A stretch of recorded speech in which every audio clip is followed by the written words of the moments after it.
She was once the face of hope, a brave teenager on television who broke barriers and inspired millions. The cameras loved her, the media celebrated her, and her smile seemed to represent the dawn of something new. Jazz Jennings was not just another young girl on reality TV. She was a symbol, a voice for a cause, a pioneer who dared to step into the spotlight when few others would. Her journey, broadcast to the world through her show I Am Jazz, captivated people everywhere.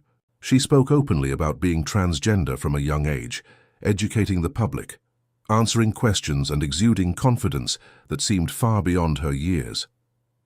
To many, she represented courage, acceptance, and possibility. But what happened after the cameras dimmed? What happened when the applause faded and the weight of reality settled in? The answer is not what most expected. Jazz's story, once celebrated as an inspiring tale of triumph, has transformed into something far more complicated, a narrative filled with struggles, setbacks, and questions that society is only beginning to confront. From an early age, Jazz Jennings became a household name. Her interviews on national television made her one of the youngest public advocates for transgender rights. She seemed radiant, cheerful, and endlessly positive, as if nothing could shake her. Doctors praised her bravery. The press placed her on magazine covers, and she was invited to conferences and events as a representative of a new generation unafraid to live authentically. Yet beneath the bright lights and accolades, an entirely different battle was unfolding. Jazz's path was never as smooth as it appeared. Her story, often painted in bright, celebratory tones, contained shadows that were rarely spoken about. Those shadows became impossible to ignore when she reached a major milestone in 2018, her long-awaited gender confirmation surgery. For Jazz, this procedure was supposed to be the final step, the moment she had envisioned since childhood. The transgender community celebrated her as a trailblazer, and supporters called it a victory for progress. But reality proved harsher than the headlines. Because Jazz had been on puberty blockers from a very young age, her body had not developed enough tissue for surgeons to construct a vaginal canal in the usual way. Her doctors had to devise an alternative strategy, using skin from her stomach to complete the surgery. It was an intricate operation filled with risks, and the aftermath was grueling. Complications arose quickly, swelling, pain, and difficulties with healing that no one had anticipated. What was meant to be an ending became the beginning of a new chapter of suffering.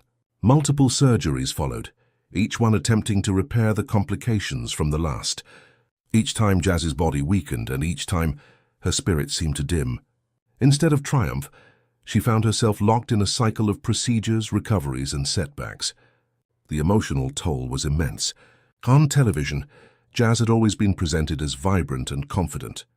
But behind the camera, during quieter moments, her struggle became clear.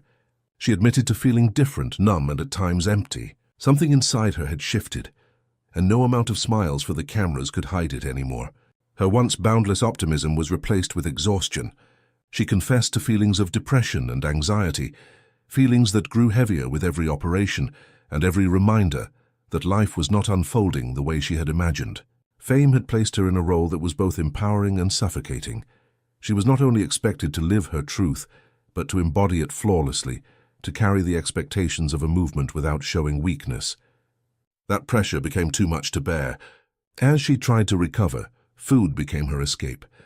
Jazz began binge-eating, consuming thousands of calories in a single sitting. Pizzas, donuts, whatever might numb the ache inside.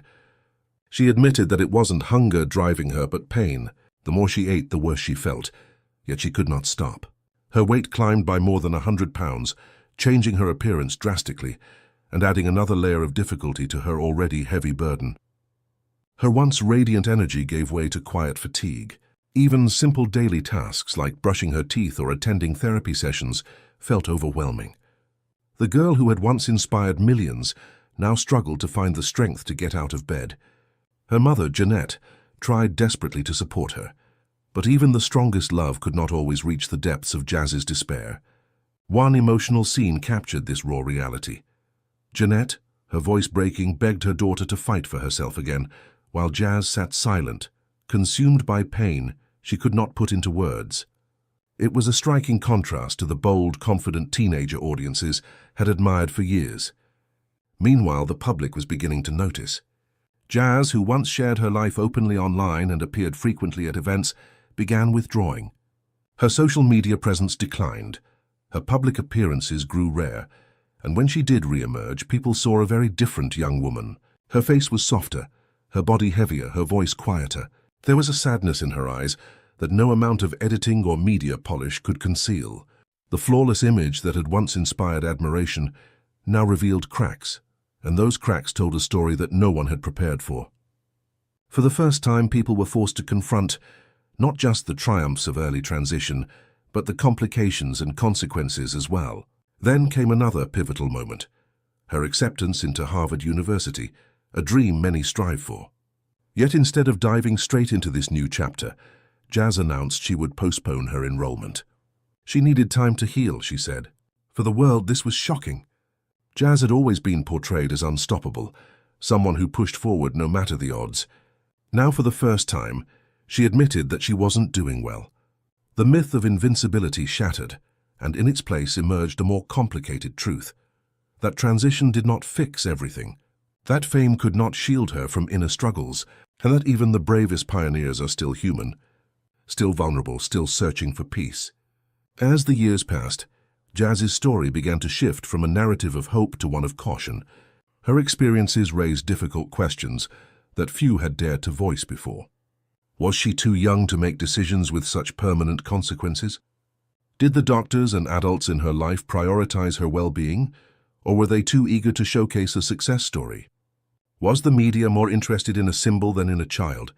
These questions did not deny her identity, but instead pointed to the complexities of growing up in the spotlight while navigating deeply personal and irreversible medical choices. Some who once championed early transitioning began to hesitate, wondering if children as young as 5 or 11 could truly understand the long-term implications. Others pointed out that the system seemed to emphasize affirmation without leaving space for doubt, hesitation, or exploration, a path that could trap vulnerable children into decisions they were not ready for. The burden of being a symbol weighed heavily on Jazz. Since childhood, she had been more than just a person. She had been a movement, an example, a cause. Experts studied her life. Schools used her story as a lesson in acceptance, and activists held her up as proof that transitioning early could lead to happiness. But life is never that simple. Behind the headlines, Jazz wrestled with emptiness, uncertainty, and a desire to simply exist without the weight of everyone's expectations. She confessed openly in one unforgettable moment that she had never felt sexual attraction and was unsure if she ever would. The vulnerability of that admission broke through the polished narrative, showing the world a young woman unsure not only of what lay ahead, but of herself. It was raw, it was human, and it was impossible to ignore. Her family, once portrayed as the picture of unity and support, also began to show signs of strain. Jeanette, once seen as fiercely protective, was increasingly criticized as controlling, a stage mom whose grip on her daughter's journey may have pushed her further than she was ready to go. Her father, Greg, once the calming balance, grew quieter and more distant. Her siblings, once lively on screen, appeared subdued. The family that had been celebrated as a model of love and acceptance was suddenly revealed as fragile, struggling under the relentless pressure of the public gaze. The cracks were not just in Jazz's story, but in the Jennings family itself. And yet, despite all the hardship, Jazz remains. Her story is not one of defeat, but of endurance. In recent years, she has stepped back from the spotlight, sharing fewer but more personal updates with her followers. She speaks of her mental health, her efforts to lose weight, her quiet search for peace. Her posts no longer carry the polished shine of someone trying to represent an entire community. Instead, they reflect the journey of an individual, gentler, slower, more honest. She is no longer trying to be perfect. She is simply trying to be herself. This evolution is perhaps the most powerful part of her story. It strips away the illusion of perfection and reminds us that behind every headline, every magazine cover, every speech, there is a human being. Jazz Jennings was celebrated for her bravery, but her real courage may lie not in what she represented for others, but in admitting that she is struggling, in choosing to step back when the world wanted her to keep pushing forward, in prioritizing healing over appearances. Her life is no longer just about being a trailblazer or a symbol. It is about the universal struggle to find contentment, to live authentically, to survive when life does not go as planned. Her journey now stands as both inspiration and caution. It inspires because she continues to fight, despite the setbacks. It cautions because it reveals the risks of pushing children into life-altering paths before they have fully grown. It shows the danger of turning individuals into symbols, of demanding perfection from those who are still discovering who they are. Jazz's struggles expose the complexities of transition, the consequences of fame, and the fragility of growing up under the weight of societal expectations. And yet through it all she remains, still standing, still moving forward, still trying to find peace in her own way. Perhaps that is where her true story lies. Not in the polished version the media first gave us, not in the tragic framing that critics now emphasize, but in the messy, complicated middle, the part where she admits she doesn't have it all figured out, where she falls, gets up, and tries again. Jazz Jennings is no longer just the smiling teenager who inspired millions. She is a young woman carrying scars inside and out, learning what it means to live for herself, not for the cameras, not for the cause, not for the expectations of others. In that honesty lies a story far more real, far more human, and perhaps far more important than the one we thought we knew.